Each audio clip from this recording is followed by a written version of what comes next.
Vamos ver mais de perto por que os transientes são tão perigosos. Neste exemplo, um técnico está fazendo uma medição de voltagem fase a fase em um circuito alimentador de motor de 480 volts. Esse é um ambiente de categoria 3. Um transiente causado por comutação de carga ou um relâmpago próximo foi grande o suficiente para causar um arco voltaico, que atinge o interior do medidor. Correntes de curto-circuito com milhares de amperes podem fluir por diversos microsegundos. Nesses níveis atuais, os cabos de teste superaquecem e as pontas de prova começam a queimar, desenhando um arco do ponto de contato até a ponta de prova. O técnico vê um arco azul brilhante e, ao mesmo tempo, é surpreendido pelo estalo do arco explodindo dentro do medidor. O arco flui pelas pontas de teste vaporizadas. Se esses dois arcos se unem através da proximidade do metal exposto das pontas de prova ou outros mecanismos, um grande arco é formado propiciando uma rota de baixa impedância diretamente de uma fase elétrica para outra. Quando dois arcos se juntam, podem causar um curto fase a fase ou um curto fase à terra. O resultado é uma explosão voltaica, que pode gerar uma bola de fogo plasmática preenchida pela energia no sistema elétrico. Quando isso ocorre, a temperatura pode chegar a cerca de 6.000 graus Celsius, 10.000 graus Fahrenheit. Fontes da indústria estimam que nos Estados Unidos de 5 a 10 acidentes por arcos voltaicos acontecem todos os dias. O Ministério do Trabalho dos Estados Unidos relata que em um ano recente, 1.000 eletricistas sofreram choques e queimaduras, algumas fatais. Estima-se que 50% desses ferimentos devem-se a arcos voltaicos. Esta porcentagem poderia ser substancialmente reduzida se os técnicos utilizassem a combinação de planejamento cuidadoso, práticas corretas e seguras de trabalho e uso de ferramentas apropriadas. Eis um arco voltaico verdadeiro. Esses fusíveis foram projetados para romper-se a 10.000 amperes de corrente de curto, mas foram intencionalmente usados em um circuito de 50.000 amperes. Um curto-circuito foi criado no lado da carga dos fusíveis.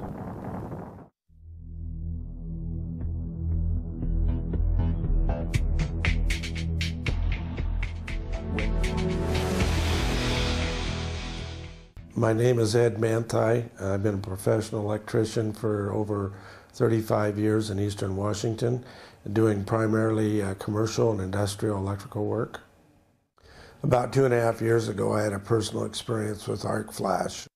I heard a buzz, and then after that, a major explosion. I was able to get my eyes closed, I think, and my head back a little bit, blew me back on the floor. Next thing I remember, I was standing in the corner and I couldn't see, and my shirt and stuff was on fire, which I didn't even realize at the time, being as I couldn't see. And me personally, I've always been accused of being too safe, overly cautious, because it's hard to prepare for something you can't see. Make sure that you use the proper safety precautions. I guess the bottom line is you can't be too careful. Transientes não são a única fonte de risco de arcos voltaicos. Na verdade, um dos mais comuns usos indevidos de multímetros de mão pode causar uma cadeia semelhante de eventos.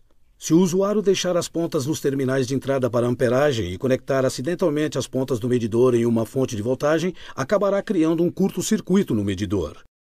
Por esta razão, os terminais para amperagem devem ser protegidos por fusíveis. Estes fusíveis podem ser a única barreira entre o usuário e um desastre potencial.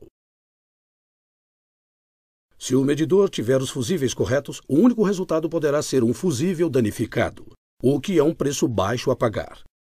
Jamais substitua um fusível danificado por um fusível errado. Use apenas fusíveis de alta tensão especificados pelo fabricante. O sistema medidor Fluke inclui o circuito interno do medidor, fusíveis e os cabos de teste fornecidos com o instrumento que funcionam em conjunto para interromper apropriadamente correntes de curto que excedam 10.000 amperes. Os cabos de teste e outros acessórios também podem contribuir para o perigo. Os cabos de teste podem desfiar ou sair das conexões do medidor. Se a ponta de prova for conectada a 480 volts e um cabo de teste descascado ou com classificação inferior entrar em contato com outro condutor, um curto pode ser gerado.